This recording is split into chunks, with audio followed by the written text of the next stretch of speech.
Hello, Matthew Bell with InsurancePrescription.com. Today, I want to continue the series where I have been talking about using life insurance for long-term care situations. In part one, I discussed how life insurance sometimes has the ability of adding on certain riders. Some of these are accelerated death benefit riders that can include chronic illness, long-term care riders, and that you can use those riders as part of your long-term care planning.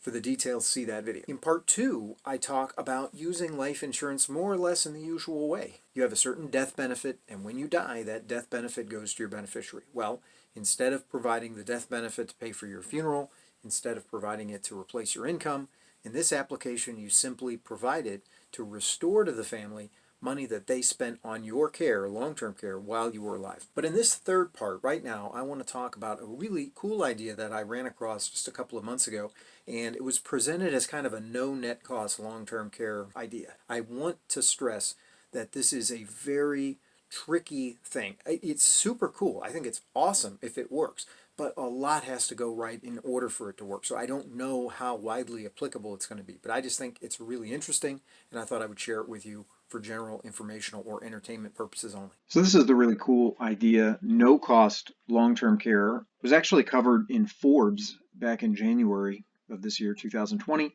and under the title Long-Term Care Protection Without Additional Cost. So there's really four basic steps. Step one is you need a substantial, and I'll explain that more in a minute. You need a substantial disposable asset. So we're talking about money that's just sitting around. You don't need it for anything presently, and you can use it for something like this. Number two, you need to figure out how much monthly income that asset could generate if you were to put it into a single premium immediate annuity, or a SPIA, and we will get into what exactly that means in just a minute. Number three, you need to apply for life insurance and for long-term care insurance. So now the life insurance amount that you apply for is going to be equal to the asset, and that is to recreate it when you die. And the amount of long-term care that you apply for, well, that's going to depend on what your projections are in terms of your future long-term care needs. And finally, if you're approved and if the math checks, and notice this is why I keep saying this is very tricky and it's not for everybody, but if everything comes together, if the stars align, then you would reposition your asset and you would activate your plan. Because of the trickiness of this, I tried to create a couple of resources to help you, and these are available on the website insuranceprescription.com/no cost LTC. And it's just, I mean, please, it's just a handy URL. No net cost is the idea, and we'll kind of get into some of the caveats regarding that. But in this case, the flow chart, we start on the upper left-hand corner and then through a series of questions. So that's the first one. In blue, you see a series of questions 1 through 4. And by answering these questions, essentially, you're going to either answer them yes or no, and then you're going to get a red light or a green light in terms of whether this is going to work for you. So once again, you can view this resource on insuranceprescription.com/NOCOSTLTC. I did use diagrams.net to help me to do the flowchart. So the first question, and we're going to just kind of work through the flowchart, is do you have a substantial disposable asset? The answer to this is either going to be yes or no. The definition of a disposable asset is just one that you're able to save or to spend. You're able to spend it if you need to spend it. It's just sitting there. It's money you're not counting on for retirement. It could be a part of your legacy plan, however, but you're not counting on this down the road. That's very important. Number two, it's got to be money that you're at liberty to spend. It can't be locked up somewhere or unavailable to you. And I don't just mean it's in a CD and you have to wait until it matures or you forfeit your interest. But it could be in a variety of different places. It could be in an annuity, it could be a bond, brokerage accounts, CDs, IRAs, and so on. Any number of places. It's probably going to be sitting in a cash type account, earning very little. But once again, it can't be locked up. Like, it can't have surrender charges. If it's in an annuity and you're still within surrender periods, then it may be unavailable to you. But it also has to be substantial. So $1,000 in a IRA that was a previous 401k is really not going to do the job. I don't want to draw a hard or bright line in terms of what level of assets going to be required, because it's going to depend on your situation. But I can tell you that for purposes of illustration, the amount I'm going to be assuming for this video is going to be a CD with $100,000 in it. So again, moving down the list, do you have a substantial disposable asset? If you answer no, then you stop right here. This plan won't work for you I have other videos on conventional long-term care insurance. I have just 2 previous videos in this series as to how to use life insurance, both with riders, that's part 1 of the series, and part 2 is how to use life insurance just with a regular death payoff in order to try to provide something for your long-term care. But unfortunately, if you don't have a disposable asset that's significant enough, then this idea just simply, it's a non-starter. But if you do, then you can proceed to question number 2. Are you healthy enough to get life insurance? Now, this is a question that really ultimately can only be answered once you have gone through the underwriting process. But for the purposes of this exercise, I will also mention that it is possible that you might be able to get a guaranteed issue policy that would serve the same purpose and the idea could be salvaged, but the numbers would be really important to pay attention to. And I have a video on guaranteed issue policies. In a lot of cases, a guaranteed issue policy is going to be a very low face amount, possibly a high premium. Frankly, if you're unhealthy to the point where you can't get approved for life insurance, one wonders whether you would be healthy enough to get approved for long-term care, even given the fact that they have different underwriting protocols. Still, if you've got some condition that makes you literally uninsurable for a life policy, then I would suspect that there's a high probability you'd be declined for long-term care as well. So once again, if you answer no, then the thing could be a non-starter and you would just have to stop. However, if you are healthy enough for a life policy, then the next question is, are you healthy enough to get long-term care insurance? If the answer is no, you can't get long-term care, then once again, unfortunately, the idea will not work for you. But the final question is, if you use the asset, and remember, I'm going to be assuming $100,000 in a CD. If I use that $100,000 to purchase a single premium immediate annuity, abbreviated SPIA, would it be enough to pay the life insurance premium and the long-term care premium? That's the key question. Realize what we're asking. We're asking if we were to take the asset that you have right now in a CD on the example and put it into an annuity and then generate a payout from that annuity, would the income stream we receive be enough to cover the insurance premiums for both a life policy that's going to recreate the $100,000 and for a long-term care contract? If the answer to that one is no, then once again, you have to stop. However, if the answer is yes, then we have a green light and it can really be magical if all of the stars align. The 4 steps, once again, looking for a disposable asset. But then number 2, this is what's going to drive a lot of the math. We have to figure out how much monthly income the asset could generate if it were put into an annuity. John Doe, $100,000 just sitting in a CD. It's not doing anything for him, and maybe he thinks when he dies it's just going to go to the kids or the grandkids. So what is a single premium immediate annuity? Well, it's a kind of a life insurance contract, and in this case, you pay the insurance company a sum of money. So John would literally pay the $100,000 to the insurance company. He would give it to them, and in exchange, he is going to receive from them a certain amount of money every month. Now, why would he do that? Why would he give up $100,000 for a paycheck? Well, because it is guaranteed monthly income for the rest of his life. Now, there's a lot of applications for an annuity, but in this case, we're going to be using it to try to cover the premium costs for life insurance and for long-term care. So again, this is a specific specialized use of an annuity, but essentially an annuity is an exchange of an asset for an income. He's going to be turning his $100,000 into an income stream. And at the end of it, he's going to use the life insurance to recreate the $100,000 when he dies. But get the ball rolling here, I type SPIA calculator into Google. After skipping the ads, and I'm going to also skip the USAA because they are particular to the military, I'm going to land down here on 2 different websites. One is Charles Schwab, and the other is immediateannuities.com. And I'm just going to run some numbers for you. Charles Schwab's income annuity estimator. How long would you like the income to last? We're going to put lifetime. What would you like the estimate to be based on? So they have the ability to calculate if you give them $100,000, how much could you get out? But you could also specify how much you need to get out, and they'll tell you how much you'd need to put in. But for our purposes, we know we have $100,000 sitting in a CD. So that's what we're going to plug in. I'm making the income payments start a month in advance. So right now as I record, this is April of 2020. So I'm putting it as May. And then you just put in figures about the person who's going to be the annuitant. So here I have 1955 male. I picked the state of California. I want it to be a 65-year-old male so that we're in the vicinity of retirement age, and then you click next. After you see the summary of the information we put in, you'll see that their results include various payout amounts based upon different assumptions. Now, because of the nature of this idea, we do not need any period certain guarantees along with this. We're simply doing this on John's life and John's life by itself. So we do not need the two options that are in the middle. Additionally, this one might work in some cases, single life with cash refund, but if you notice the payout of $435, it ends up just not being enough to cover the cost based on the numbers that I ran. So I know to exclude it, and I'll show you in a minute why. That leaves this one right here. So what I want you to see is this is on a single life, so this is just on John. If he gives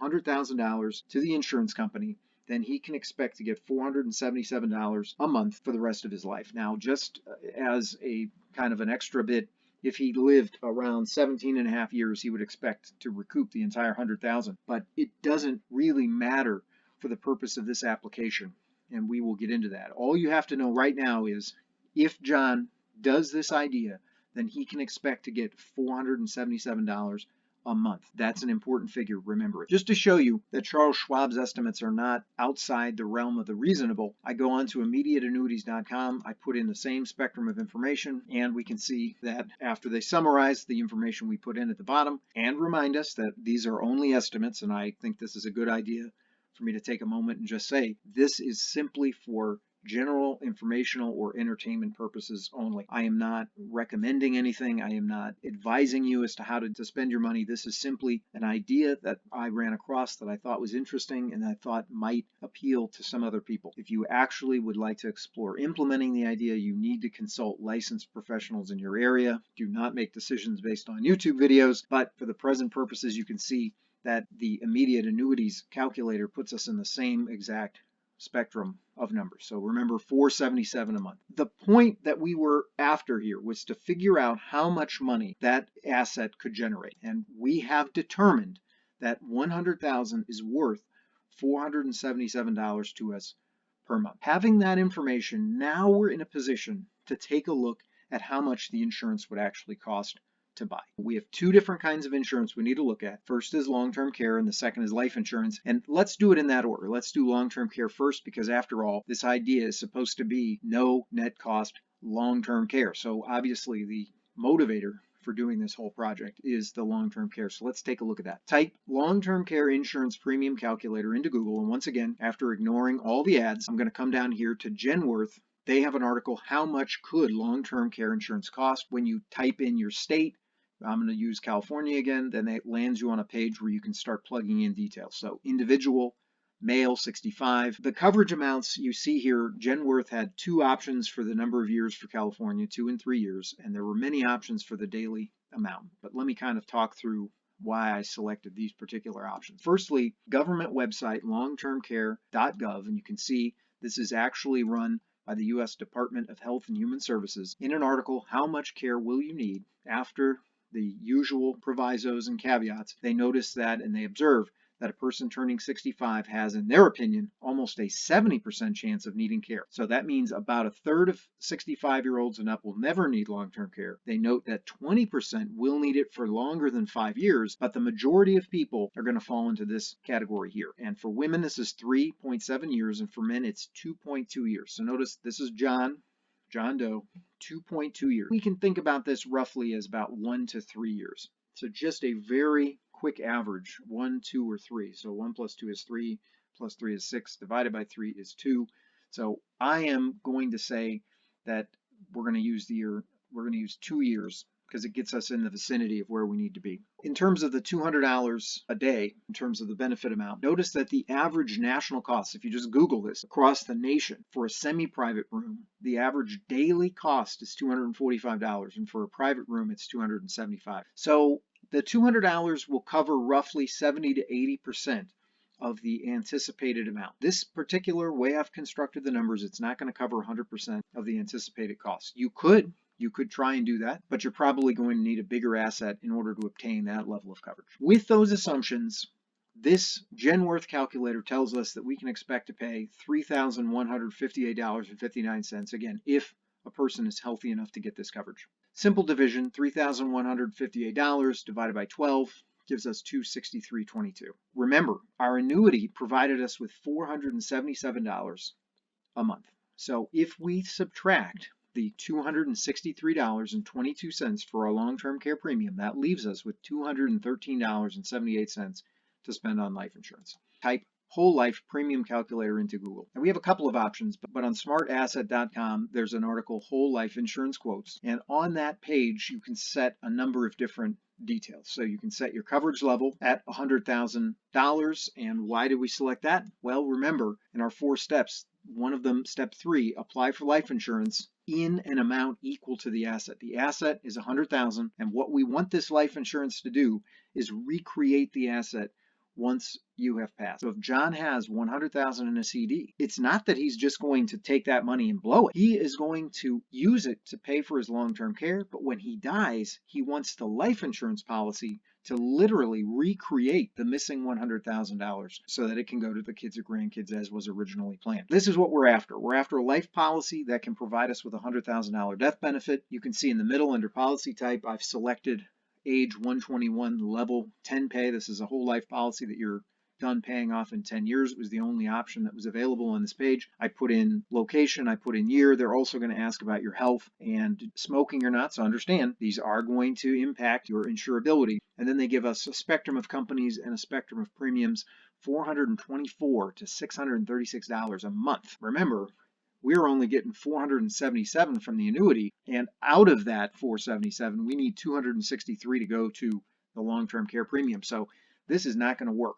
Whole life is not going to work. So here we can also select a guaranteed universal life. Guaranteed universal life is more affordable than whole life. It's going to fall somewhere in between term and whole life. You can think of a guaranteed universal life as term for life is one way to kind of think about it. The difference between guaranteed universal life and whole life is essentially going to be this. Guaranteed universal life does not have cash value that you can count on. It may start off with cash value, but it's basically designed not to have cash value that you can count on. Unlike whole life, where building cash value is a significant part of the appeal, guaranteed universal life is built differently. We still maintain the $100,000 death benefit amount to match the original asset, but now you can see we're well within range. We had $213.78 to spend on life insurance, and from American General, we can get a $100,000 guaranteed universal life policy, according to this projection, for around $210. Now, once again, you have to actually go through underwriting. You have to check it. These are just estimates. This is just to give you a rough idea, but that means $210 for the life insurance plus $263.22 for the long-term care gives us a total of $473.22. And since we got $477 a month from the annuity, we're up $3.78. We got long-term care and we have a life policy to rebuild the asset after we die. Let's just take stock for a minute of what is actually happening. So a person has a disposable asset. So I say John has a certificate of deposit. He's got a CD with $100,000 in it, and he literally is doing nothing with this money. It's just sitting there. In fact, maybe John is thinking, you know what, I'm just going to leave that money sit there, and when I die, it's going to go to my kids, my grandkids, whatever. It's icing on the cake of every other plan that I've got in place. I don't need it for retirement. I'm not counting on that money to build myself a raise or to keep up with cost of living. I've got my retirement taken care of. Everything's done. It's just sitting there. So in this application, the idea is John takes that $100,000 and he mobilizes it in a particular way. So the first thing is that he puts it into an annuity, and the annuity provides an income stream for him. So now he's taken and repositioned that $100,000 into an annuity, and the annuity provides a monthly payout, which John divides into 2 parts. One part he uses to pay for his long-term care insurance. So he's paying for his long-term care insurance literally out of money that was just sitting there extra. So he's not spending any additional money from his income stream. But the second portion of money from that annuity payout, John uses to fund a life insurance policy, and the purpose of that life insurance policy is literally to rebuild the CD that he used in the first place. So in other words, a $100,000 CD is transformed into an annuity payout. The annuity payout pays for long-term care insurance, and the annuity payout provides for a life insurance policy to literally restore, rebuild, recreate that $100,000 after John has died. I hope you agree with me that that's at least a pretty cool idea. Now, granted, there's all kinds of things that can go wrong, but let's suppose that you are in a position to actually consider this seriously. Let's just think through a couple of scenarios. So scenario 1, let's say you die in a month. You take $100,000 out of your CD, You put it into an annuity, single premium immediate annuity. You start to get a payment. Let's say you get one payment of $477, and then you die. What happens? Even though you didn't use the long-term care at all, you didn't even come close to it, the life insurance policy is part of what that $477 is funding. So the life insurance contract you have is worth $100,000 to your beneficiary. So if you die in a month, literally you're not out anything because you took $100,000 from your CD and the life insurance policy recreates it when you die. You're not out anything. Let's suppose at 65 you do this idea and you never need long-term care. Well, you figure, okay, that money then was being paid into a long-term care contract that you never used. But again, what difference does it make? You had $100,000 sitting in a CD that you were never using, even though it was partly used to fund a long-term care plan that you never utilized. Still, it also funds a life insurance policy that literally rebuilds the missing CD money at the end of your life, and it goes on to your kids, grandkids, just as you had originally planned. You don't lose anything, provided everything goes right again, that you can qualify and everything else. Now, the third situation is a situation in which you actually need the policy. Now, this is going to be tricky to predict about, and the reason is because we don't know how long you're going to need long-term care, for what kind of condition you're going to need long-term care, and there's a lot of what ifs. But just going on the basis of probability, we already looked at the figures that suggest that around 70% of people 65 and up may need some kind of long-term care. I've seen figures as low as 30%, somewhere in the middle, let's say a 50-50 chance that you're going to need some kind of long-term care. So the probability is fairly high. The government puts the number at about a third, 30% or so of people who will never need long-term care. But if you do need it, how long will you need it? Well, we already looked at the fact that the average male spends about 2.2 years in a nursing home. However, 65% of people who go into a nursing home die within the first year. Now that means that even if you need long-term care, it's far more likely that you're going to die within 1 year, according to those numbers, than that you're going to live beyond that period. So in targeting the way I did the plan for a 2-year period of time, number one, certainly with a 2-year contract, you're covering a 1-year period of time. There's a better than even chance that if you needed the policy, you're only going to need it for 1 year. But even if you live beyond that, the plan still provides for you to have coverage for an additional year after that. However, the government does mention that there is about a 20% chance that a person is going to have far more than 2 years of care in a nursing home. It could be 4 years, 5 years, or more. So what about that? Well, you can tailor this kind of plan however you want. The way that I did it was based upon a 2-year period of time. But if the numbers bear it out and you have an asset that's significant enough, you can certainly increase your coverage period if that is what you want to do. Many people, that appeals to them, and other people think, you know what, statistically it's far more likely that I'm going to be in there a shorter amount of time, and so they're good with the plan the way it is. The only purpose that I had in presenting this information was to get the wheels turning, to kind of give you an idea of how fancy you can get with some things that you may have thought is just money sitting into a CD. Now, long-term care costs can go up, so you have to bear that in mind as well. If we are talking about a fixed amount of money from the annuity, and the long-term care contract that you have is offering a fixed amount, then it is likely that the cost of care is going to increase. And so even if right now the average cost of care is $245 a day and your policy covers $200 and you're covering about 80% of the cost, if the cost of care goes up and your policy maintains a $200 benefit level, there's going to be a bigger gap that you might need to cover. So you might want to consider some of these aspects in your planning, but if you really need to have a conversation that's more detailed, I invite you to consult with an agent or a broker who's knowledgeable about this kind of an idea and can help you think through the options that you have. Now, just a couple of other caveats. Number one is sometimes the money that you might draw from the disposable asset, let's say it's in an annuity, you want to be careful, as I said, about surrender charges. Because I'm describing this based on the resources that I've read as a no net cost long-term care plan, there's one big concern that a person might have, and it's essentially that I'm not taking into consideration the fact that that $100,000 sitting in the CD would have earned some non-zero rate of return just even sitting in the CD. Even if it's very, very small, under most interest rate environments, that CD money is going to earn a little bit. And so if you have a life insurance policy that's capable of paying out $100,000, it's not factoring in the rate of return or the actual yield that $100,000 sitting in the CD would have gained or would have earned over the course of time between now and the end of John's life. Let's consider that for a minute. Somebody might say, look, there is something that's being neglected because the $100,000 presumably was sitting in an interest-bearing account. Maybe it was in the market, but maybe it was sitting in some kind of a CD or a money market or a savings account, but it was earning interest. So here's the objection, is if I'm saying this is a no net cost idea, think about it from the standpoint of that $100,000 would have been, let's say, in a CD, and let's say that it was earning a modest rate of return. Well, over the course of the person's life, that $100,000 isn't just going to stay static. It's going to increase. So I go on to MoneyChimp, type in the principal at $100,000, nothing else added in. They have to specify a number of years. Obviously, we're thinking about the person going all the way to the end of his life, but there's no way I can just put that in. So I'm going to put in 20 years, 65 to 85, which is, I think, reasonable, at a rate of return of 1.5. We're in a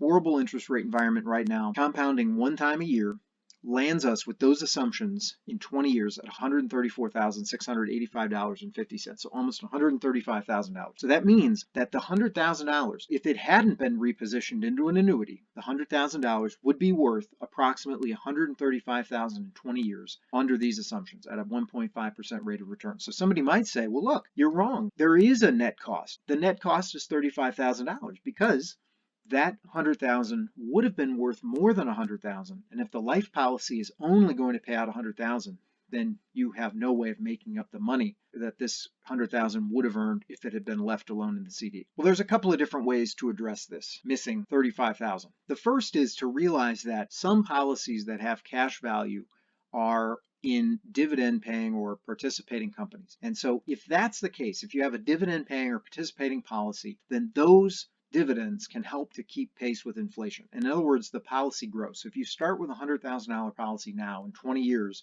if it's dividend paying, that policy's death benefit may have increased. Now, this is particularly true of whole life policies. But remember, we ended up having to accomplish this with a guaranteed UL. So the other thing we can simply do is we can simply raise the coverage amount. Let's just raise it to what we anticipate it being in 20 years. And if we do that on the same policy type that we had before, guaranteed universal life, we see now we're in the range of $283 to $318. Remember, we're getting $477 from the annuity. So if we subtract $283 from that, we're left with $194. The long-term care is going to have to be stepped down a notch. So you can see here that I had to take it from $200 a day to $150 a day, but I'm keeping it at 2 years, which gives us $2,368.94 projected annual premium. And if we take $2,368.94 and divide it by 12, we end up with $197.41 a month. $283 plus $197.41 gives us a total of $480.41 in premium.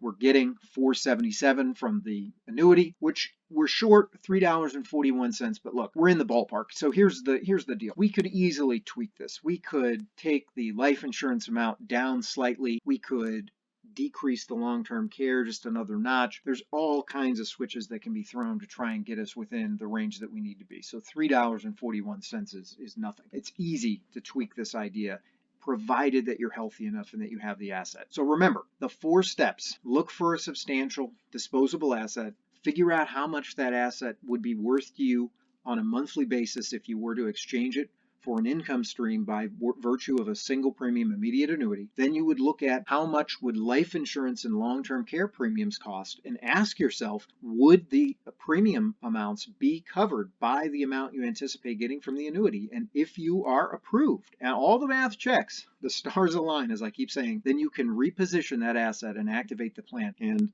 the best way I can put it is, when it works, it's magical. And a lot can go wrong. Please, we have this flow chart. You can see how many different lines lead to the stop sign, right? A no answer at any place along that path is going to be a no-go. But for those people who have the right mix of assets and who are healthy enough for the plan, it can be a go and it can be a beautiful thing. If you would like to view the 4-step chart or download the flow chart or just take a look at the information a little bit more, I invite you to check out insuranceprescription.com/no-cost LTC.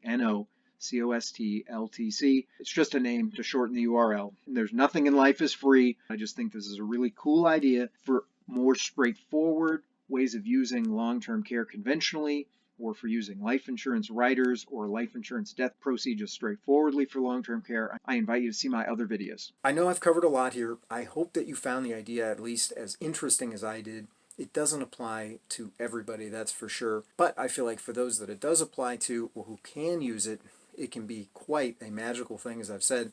But in addition to that, it may just sort of get the wheels turning in your mind about other applications. Maybe it's not long-term care, but are there ways that you can mobilize a disposable asset, no matter how big or how small it is? Maybe there are certain ideas that you can use money that's just sitting there doing nothing, essentially.